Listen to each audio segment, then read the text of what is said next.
नमस्कार, स्वागत है आपका प्रोफेशनल एस्ट्रोलॉजी पर। मैं यशराज तिवारी आज आप सभी के सम्मुख उपस्थित हुआ हूं आप लोगों की जन्म कुंडली का निःशुल्क अध्ययन करने के लिए। निःशुल्क जन्म कुंडली अध्ययन की जो हमारी सीरीज चल रही थी, सीरीज में आज तक 184 कार्यक्रम बन चुके हैं।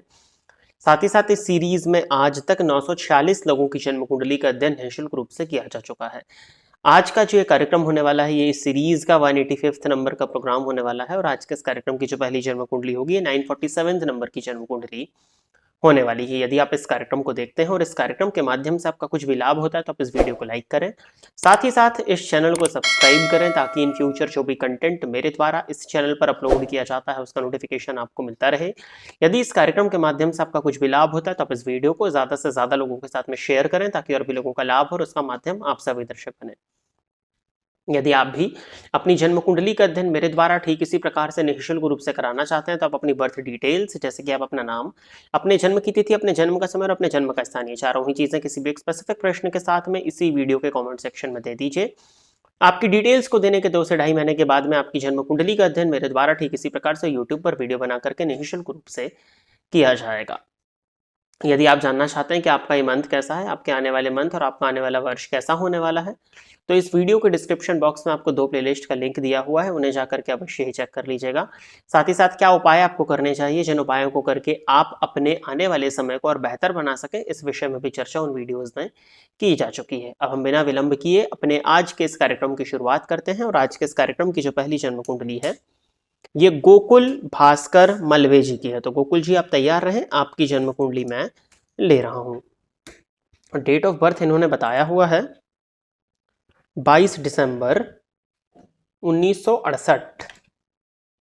जन्म का समय इन्होंने दिया हुआ है सुबह के 8:05 और जन्म स्थान है बरेली, उत्तर प्रदेश।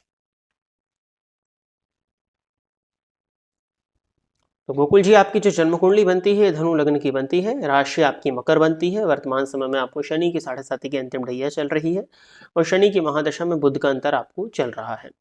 प्रश्न आपने किया हुआ है कि प्राइवेट स्कूल टीचर हूं, बहुत कम पेमेंट है, मैं योगा और ऑकल्ट में जाना चाहता हूं। देखिए, सबसे पहले तो आप टीचिंग के क्षेत्र में यदि हैं तो आपकी कुंडली के दशम स्थान में गुरु जाकर के बैठे हुए हैं।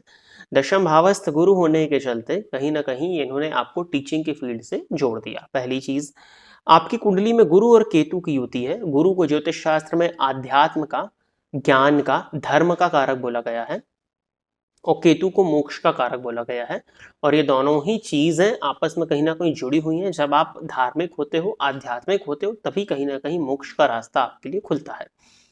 अब गुरु और केतु की युति आपके जन्मांक और नवमांश दोनों में बनी हुई है और द्वितीय भाव में शुक्र की उपस्थिति, ये कुछ कॉम्बिनेशंस बनते हैं जो कि जातक की रुचि को ऑकल्ट साइंस में डेवलप कर देते हैं।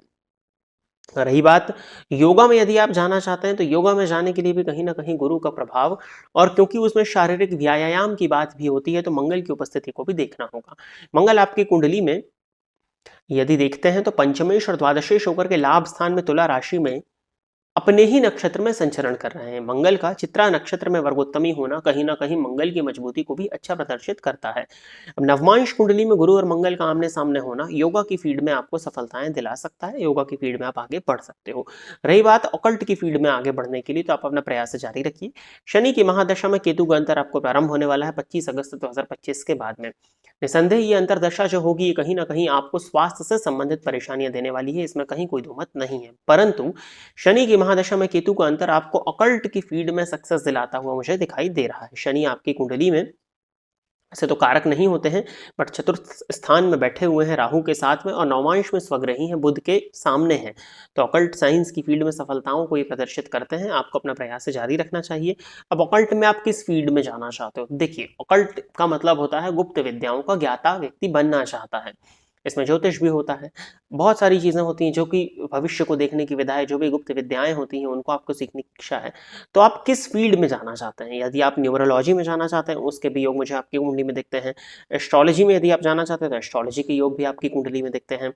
टैरो कार्ड रीडिंग इत्यादि में यदि आप जानना चाहते हैं तो उसके भी योग मुझे आपकी कुंडली में दिखते हैं। तो ये आपको सोचना पड़ेगा कि आप किसमें, आपकी किसमें रुचि है, तो फिर उस हिसाब से आपको अपना मार्ग बनाना चाहिए बट हाँ, आपकी कुंडली में योग है और आपको प्रयास इसके लिए करना चाहिए। सूर्य आपके लग्न में बैठे हुए हैं केतु के नक्षत्र में, आध्यात्मिक पॉइंट ऑफ व्यू से इस कॉम्बिनेशन को अच्छा माना जाता है, बट आपके सूर्य पर शनि की दृष्टि पड़ रही है। सूर्य पर शनि की दृष्टि का पड़ना जन्मांक में और नवमांश में सूर्य पर राहु की दृष्टि का पड़ना कहीं ना कहीं सूर्य की कमजोरी को प्रदर्शित करता है। तो सूर्य का कमजोर होना आपको ऑकल्ट साइंस की फील्ड में सफलताओं में बाधाओं को उत्पन्न करने वाला माना जाएगा। सूर्य का इस तरह से पीड़ित होना कहीं ना कहीं आपके आध्यात्मिक विकास में भी क्षति को प्रदर्शित करता है। जो आध्यात्मिक ग्रोथ आपकी होनी चाहिए उसमें कहीं ना कहीं कमी में आते हुए देखता हूँ। सूर्य की आराधना करिए, सूर्य भगवान के मंत्रों का जाप करना, ओम घड़ी सूर्याय नमः इस मंत्र का आप जाप कर सकते हैं। और सूर्य को नित्य जल प्रदान यदि आप करते हैं तो वो आपके लिए अच्छा रहेगा। हनुमान जी आपके इष्ट देवता बनते हैं, इष्ट की साधना से भी ऑकल्ट की फील्ड में सफलताएं जल्दी मिल जाती हैं। आगे बढ़ते हैं। अगली जन्म कुंडली जो है, ये एक आईडी है चुटकुला गेमिंग और कुंडली दी हुई है आदित्य की। तो आदित्य जी आप तैयार रहें, आपकी जन्म कुंडली में ले रहा हूं। डेट ऑफ बर्थ है 30 जुलाई 2010 और जन्म का समय बताया हुआ है रात के 11:16। जन्म स्थान है नागपुर, महाराष्ट्र।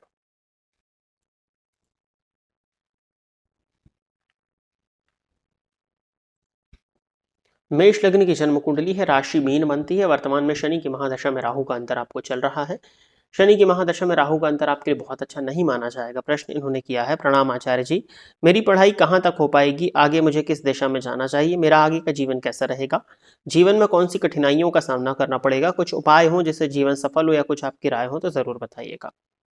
देखिए, जहाँ तक आपकी पढ़ाई की यदि मैं बात करता हूँ तो पंचम भाव के स्वामी सूर्य बनते हैं, चतुर्थ भाव में जाकर के बैठे हुए हैं। जन्म आपका रात का है और चतुर्थ भावगत सूर्य पर गुरु की दृष्टि पड़ रही है, जो कि गुरु स्वराशि के हैं। स्वराशि में गुरु का बैठना कहीं ना कहीं पढ़ाई को तो अच्छा ही प्रदर्शित करता है, बट षष्ठेश जाकर के पंचम भाव में बैठे हुए हैं और सप्तमेश भी जाकर के पंचम भाव में पढ़ाई को थोड़ा सा डिस्टर्ब करते हैं। उच्च शिक्षा की यदि आपकी बात की जाए, क्योंकि अभी आपकी उम्र काफी छोटी है, तो 10th तक का एजुकेशन तो मैं देख पा रहा हूँ, 10th 12th तक का एजुकेशन तो आपकी कुंडली में है। उच्च शिक्षा में कहीं ना कहीं आपको परेशानी जाने वाली है। अब यदि आप उच्च शिक्षा को ग्रहण करने के लिए अपने जन्म स्थान नागपुर से दूर चले जाते हैं तो फिर पढ़ाई आपकी कुंडली में ओवरऑल ठीक है। बहुत ज्यादा अच्छी पढ़ाई आपके चार्ट में नहीं है, ये बात तय है, बट फिर भी ठीक है। आगे मुझे किस दिशा में जाना चाहिए, देखिए ये तो आपके इंटरेस्ट के ऊपर निर्भर करता है। आपकी कुंडली के हिसाब से यदि देखा जाए तो मंगल जाकर के शनि के घर में, और यहाँ शनि मंगल की, यदि आपको टेक्निकल फील्ड में आगे बढ़ना चाहिए, यदि आप जॉब करना चाहते हैं तो इंजीनियरिंग इत्यादि की फील्ड में यदि आप आगे बढ़ते हैं, टेक्निकल एजुकेशन यदि आप अटेन कर लेते हैं तो वो आपके लिए कहीं ज़्यादा अच्छा रहेगा। बाकी बुध की उपस्थिति भी आपकी कुंडली में अच्छी है तो कॉमर्स की फील्ड में भी आप अपना करियर बना सकते हो। कॉमर्स और कहीं ना कहीं बैंकिंग का फील्ड भी आपकी कुंडली में बनता है, क्योंकि आने वाला समय उसी को लेकर के आ रहा है। तो टेक्निकल लाइन में यदि आपका इंटरेस्ट है तो आप टेक्निकल लाइन की तरफ आगे बढ़ सकते हैं, नहीं तो फिर आप बुध की फील्ड में अपने करियर को आगे बढ़ा सकते हैं। और आगे जीवन कैसा रहेगा आपने पूछा है, आपको थोड़ा सा हेल्थ में परेशानियां, पेट से संबंधित परेशानियां आएंगी और हो सकता है कि किसी स्त्री के चक्कर में, लव एंड रिलेशनशिप जो आजकल चल रहा है उसमें पढ़ करके आपको थोड़ा सा परेशानी और मानसिक अशांति, बेचैनी रहेगी। यही आपके साथ में कठिनाइयां होंगी, मन आपका बहुत अशांत रहेगा। आपके लिए सलाह यही है कि आप अपने जन्म स्थान से दूर जाने का प्रयास करें। आप जितना अपने जन्म स्थान से दूर जाएंगे उतनी ही आपको सफलताएं मिल जाएंगी। और उपाय के तौर पर यदि आप पूजा पाठ इत्यादि से संबंधित पूछना चाहते हैं तो आपको मेडिटेशन करना चाहिए। कर सके तो पूर्णिमा का व्रत करिए। ओम नमः शिवाय इस मंत्र का नित्य 3 माला जाप करना आपके लिए काफी बेनिफिशियल होगा। और आगे बढ़ जाते हैं। अगली जन्म कुंडली जो है, ये श्याम सुंदर की आईडी से अरविंद जी की जन्म कुंडली है। तो अरविंद जी आप तैयार रहें, आपकी जन्म कुंडली में ले रहा हूँ। डेट ऑफ बर्थ है 6 फरवरी 2004 और जन्म का समय है दोपहर के 1:30, आगरा, उत्तर प्रदेश।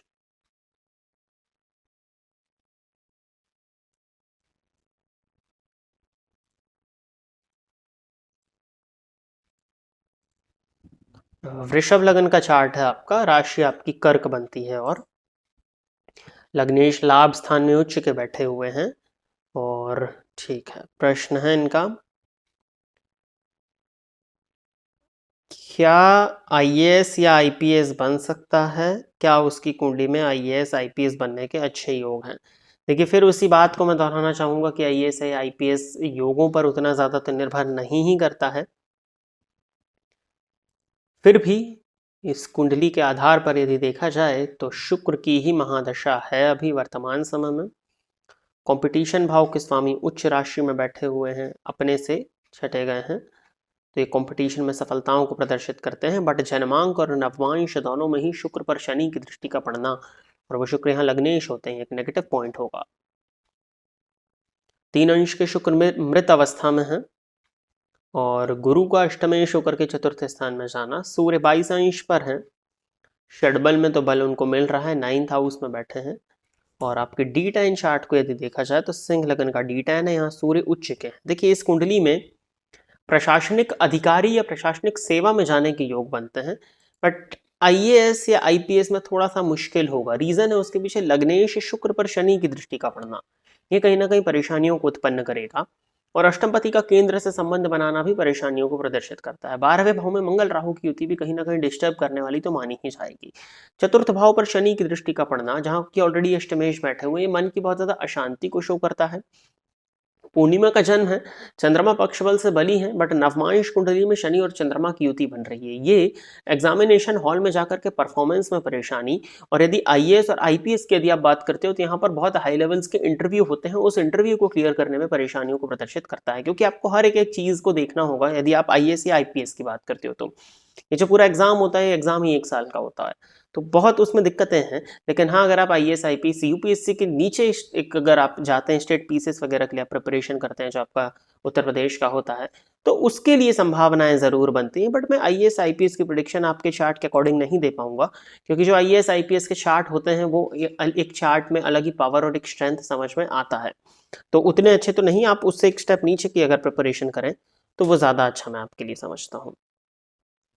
और आगे बढ़ते हैं। ये आईडी है अ प्राइवेट प्रिंस, और जन्म कुंडली जो है वो बिंदेश जी की है। तो तैयार रहे बिंदेश जी आप। डेट ऑफ बर्थ है इनका 15 जुलाई 2002, और जन्म का समय जो है वो है रात के 9:35, मधुबनी बिहार।